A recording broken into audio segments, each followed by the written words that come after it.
Velgryn's challenge was absolute. If they wanted out, they would have to destroy all 8 gates. The Emperor's flagship was isolated in an alternate dimension. Now, Benimaru and the others had to face the Empire's strongest guardians in a battle to the death. AI Anime and Manga presents.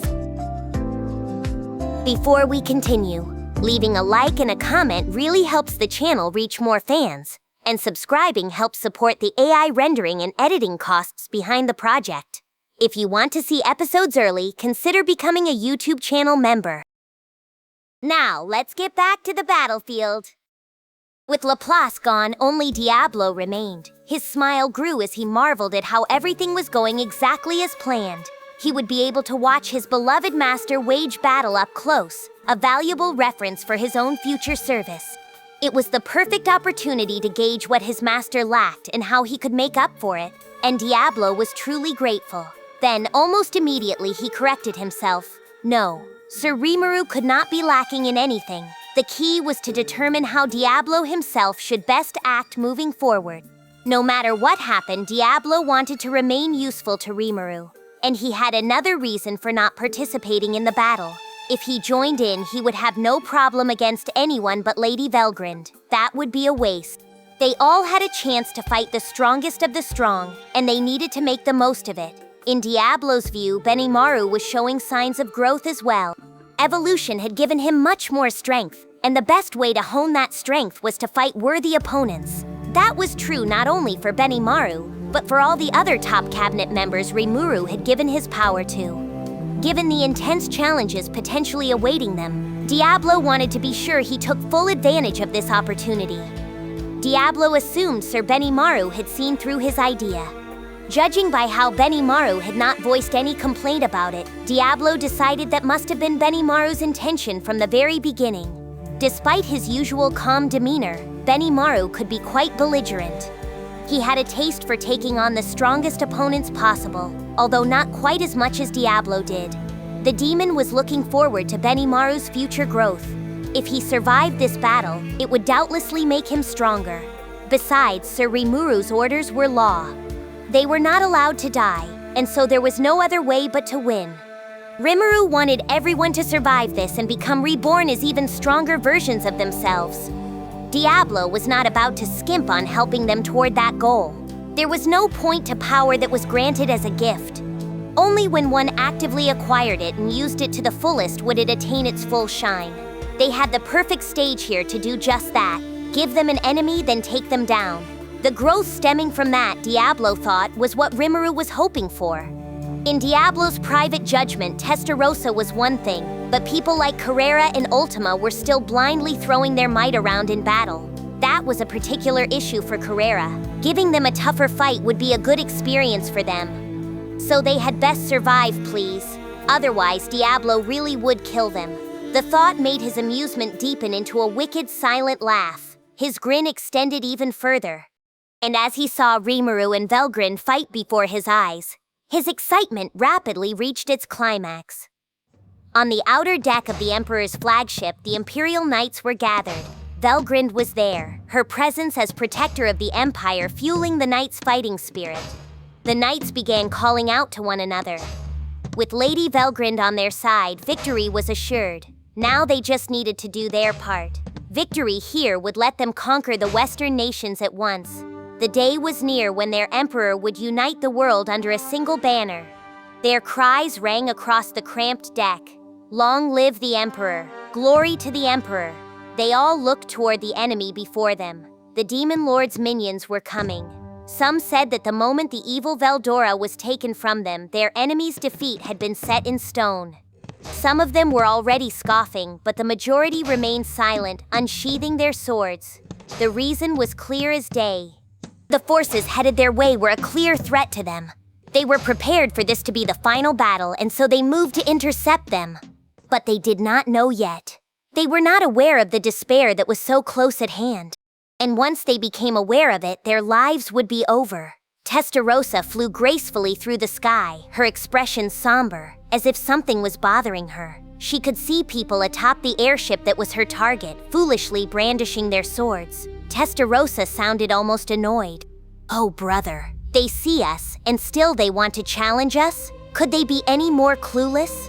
Benimaru remained silent. He wanted to nod his head in agreement, but as he saw it, it was only natural for an opposing force to act that way. So he bit his tongue. In a way, the decision showed that Benimaru still operated on a framework based on common sense. The truly insane demonstrated their abnormality from the very beginning of their thought processes. And as if to prove it, Testarossa took action. Testarossa declared that they had been foolish enough to misjudge the strong. It was pathetic. They deserved the blessings of mercy, not fear. To be honest, Testarossa did want to go on the rampage a little bit, showing off her skills and feeding off their mortal horror. But if you were fighting an opponent completely resolved for battle, it took time to strike fear in their hearts. That was annoying, and it strayed from the purpose of the mission. So she decided to get rid of these interlopers as quickly as possible.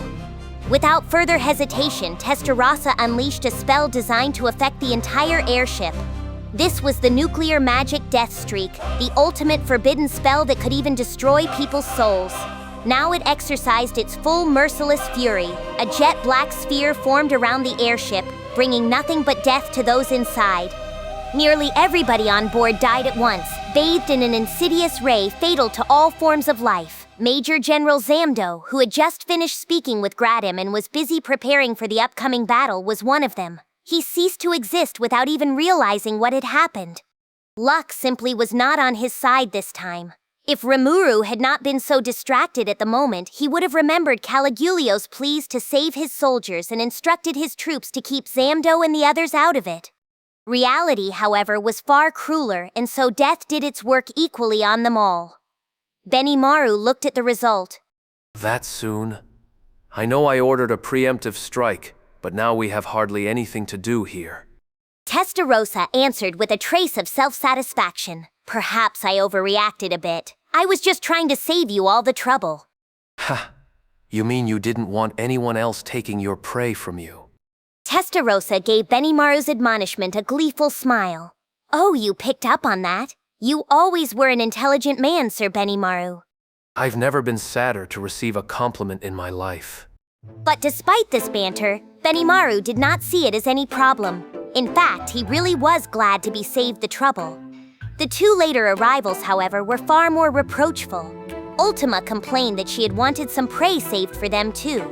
Carrera called it a mistake in judgment and said they should have left Diablo to himself and given this more priority. Ultima and Carrera shot Testarossa nasty stares. Testarossa brushed them off with a wry grin. You both have a lot to learn still, Testarossa said. Take a closer look at the airship. There are all kinds of survivors for us. Very true. Anyone who'd let something like that kill them would never be a good opponent for us. In fact, I should thank you for weeding them out like that. Testarossa smiled. I'm grateful for that, Lady Xian. Testarossa knew she had read the situation correctly all along. Her expression betrayed her delight over someone picking up on her intentions. The only people who could withstand Deathstreak were spiritual life forms or those otherwise compatible with the magic. With luck, even the enlightened could survive it. Whatever the case, if there was anyone alive on board, it was safe to assume they were real tough cookies. Ultima and Carrera were still frustrated, but they knew complaining would not help their cause. Realizing that, they decided to relent, and then Benimaru gave the order. Let's go. At Benimaru's command, the raid began. When the group landed on the outer deck of the airship, they first found the Imperial Knights largely reduced to a pile of corpses. Their bodies were still there, at least, and they showed how desperately they had tried resisting their fates.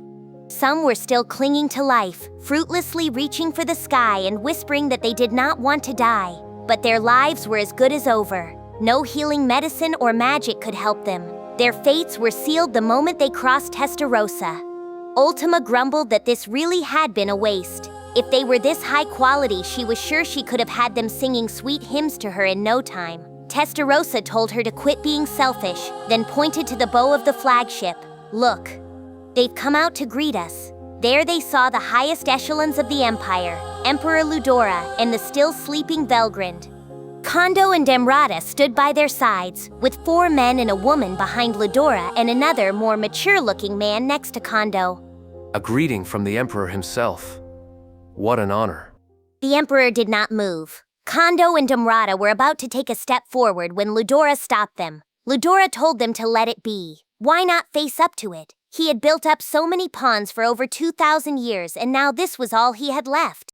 If they were here representing the Demon Lord Rimuru, Ludora would allow them to directly address him. Thanks.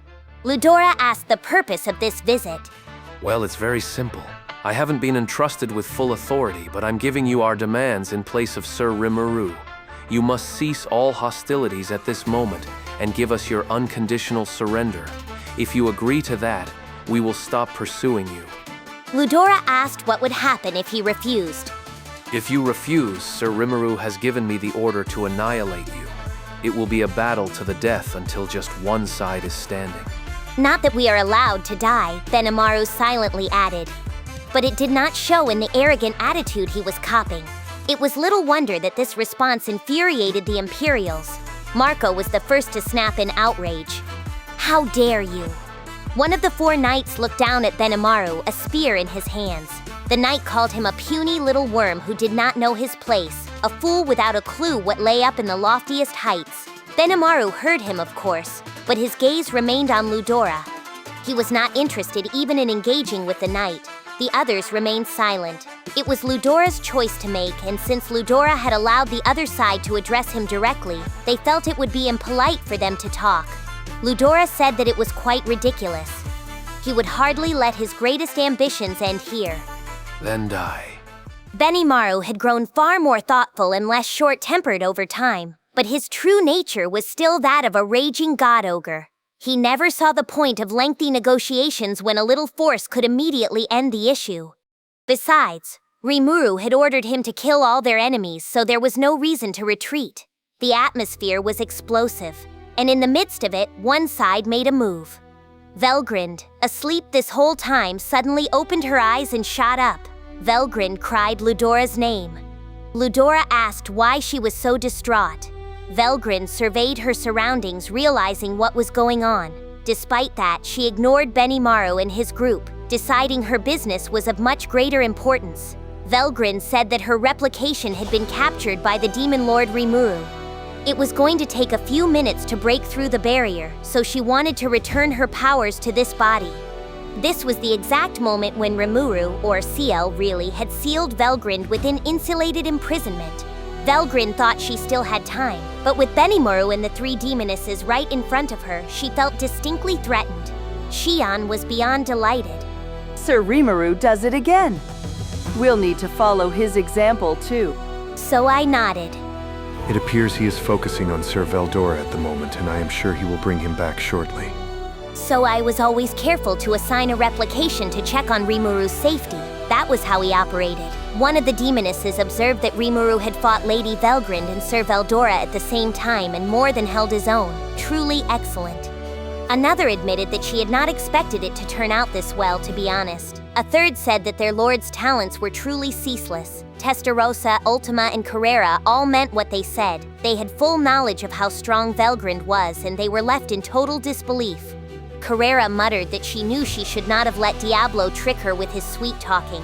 Ultima agreed. Diablo had known this was going to happen, and he had wanted to be the only one who could watch it happen, the bastard. To a demon, being called a bastard was high praise.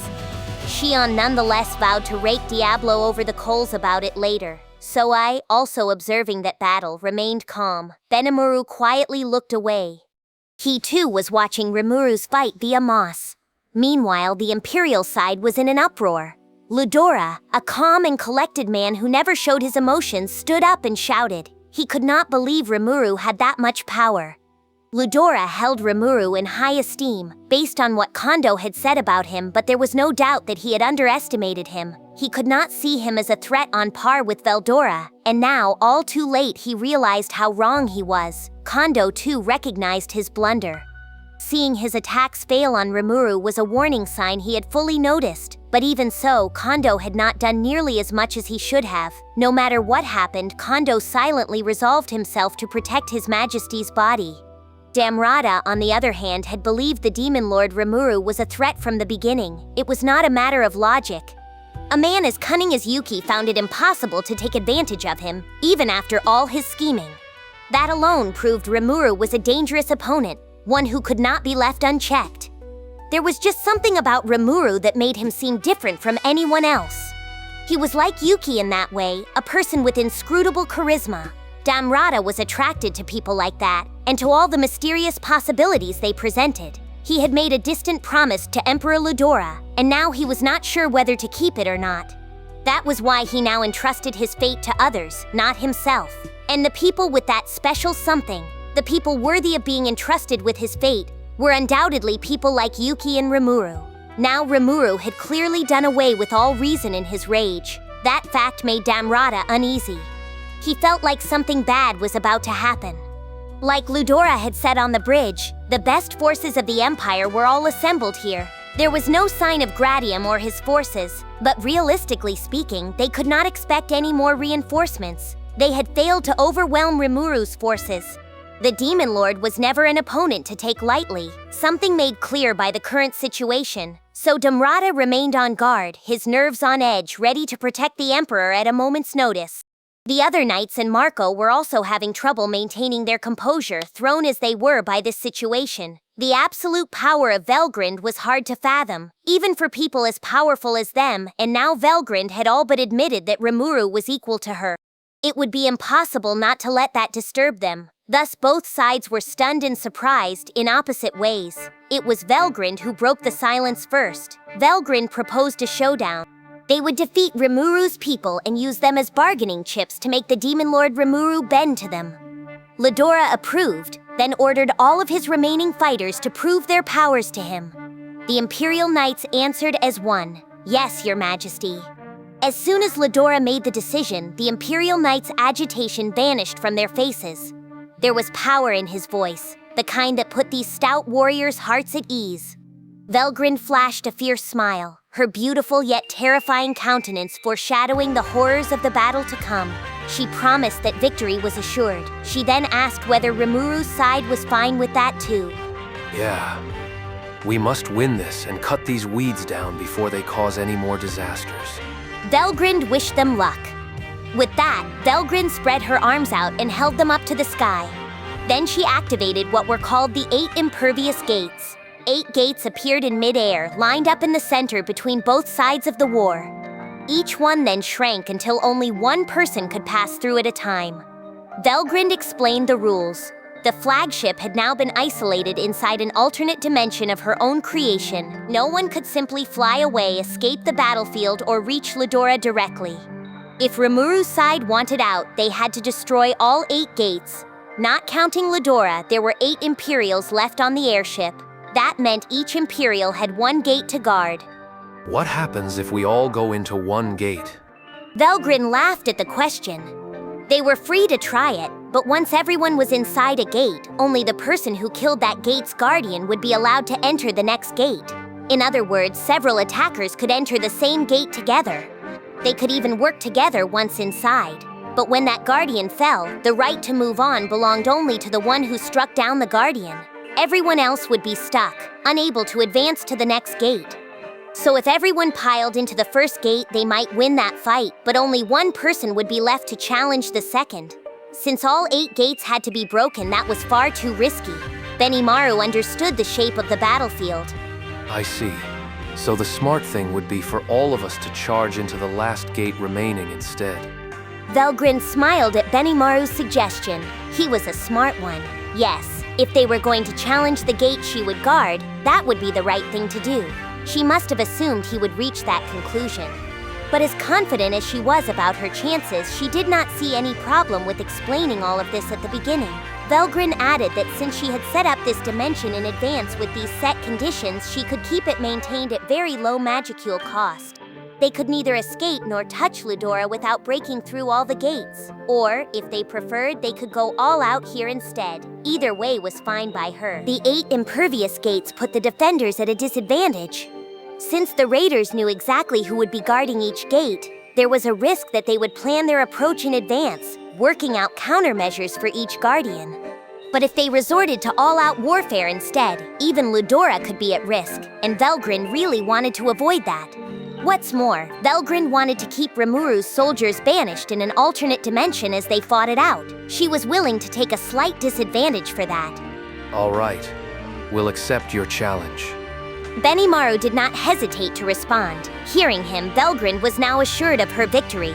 Unless she somehow lost, there was no breaking out of this dimension. In Velgrynd's mind, there was simply no way for them to lose. Velgrynd was sure she could beat the enemy even if they all charged her at once. That was why she went with these gates, what she thought was the safest strategy for their side. Benimaru fully understood her intentions, but there was no way to avoid combat with Velgrynd here anyway. So he opted for the path they had the best chance of winning with. With both parties in agreement, the site of this final battle was decided. One by one, the Imperials disappeared into the gates before Benimaru and his team. Then Velgrynd, the last one remaining, exchanged a light embrace with Ludora before going through her gate. The gates slowly began moving, encircling themselves around Benimaru and the rest. But it was not as if they did not know who had gone into which gate. Only a fool would fail to keep track of that. It's such a coward move, isn't it? Rearranging them like this so we don't know who's guarding what. Xian was that exact sort of fool. We're fine. I remember them. Weren't you paying attention? Benimaru thought. Now he began to understand the pain she put Diablo through. Ludora, protected by the laws of this other dimension, relaxed in his comfortable seat as he spoke. He gave a light laugh and called it a fun little diversion. If they emerged victorious, he would grant them the honor of fighting him then. Judging by Ludora's demeanor, he saw this battle as little more than light entertainment. He never doubted Velgrynd's victory for a moment. We'll see, won't we? You never know what can happen in battle. But we're gonna show you that there's some things we'll never yield to. Benimaru looked around at his companions, figuring out who should be put in charge of whom. But one person was too impatient to wait for his decision. It was Xian. Well, I think I've been putting up with things for far too long. I've had enough. Benimaru tried to stop her. Whoa, hey. Xian pressed on. Sir Rimuru told us to kill our enemy down to the last individual. What's there to worry about? Let's just get these taken care of. Have you ever worried about anything your whole life? Benimaru almost said out loud. He could not have his troops acting out of line like this, but before he had time to stop her, Xian kicked open the door to a gate and stepped inside. Well, whatever. I don't know whether she meant to do that or not, but I'd say she picked the perfect opponent for herself anyway. Xian, despite her less than commendable methods, had a knack for achieving optimal results. She was not exactly on her best behavior that day, but she still chose the door that matched Benimaru's intentions. That left 7 more doors. One contained Velgrynd, and they would be tackling that one last. So who would be the right person to deal with whom? Velgrynd spoke up first, carefully asking if he could make a request. Ultima replied with more than a hint of tension in her voice, asking him what it was.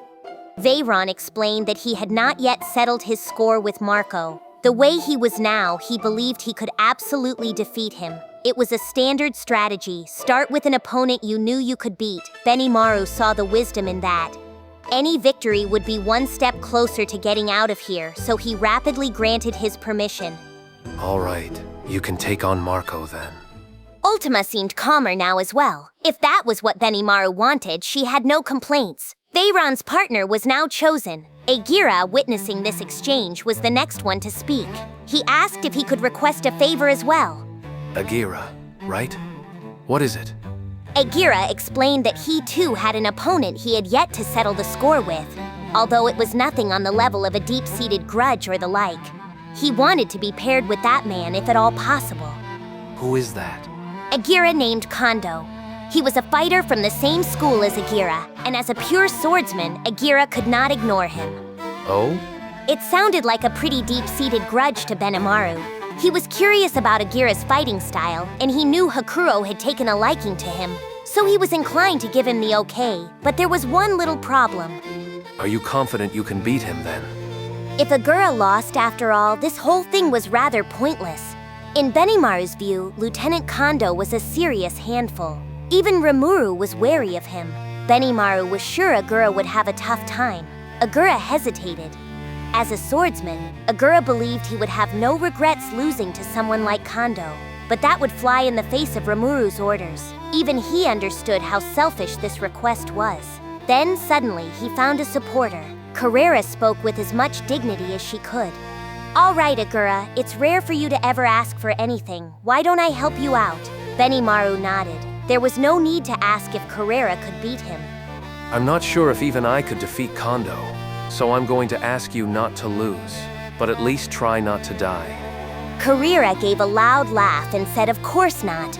Besides, why not make this a test for Agura? They had to see if winning really would open up the next gate. Best to conduct this experiment against the weakest opponent on the board, she said. Benimaru agreed. Shion had already gone, but there was no point in this strategy if you could not fight again after you won. Another demoness agreed that this was true. It might be that only certain people would qualify to take on Lady Velgrynd. But Velgrynd was a proud woman, so she did not think Velgrynd would lie about that. Benimaru had naturally considered this possibility. He had been thinking of having Shion try it out when she got back, but if Agura's group wanted to first, there was no reason to stop them. Okay, so how will you approach this? Carrera said she would make Agura the main fighter and have Esprit join him as an assistant.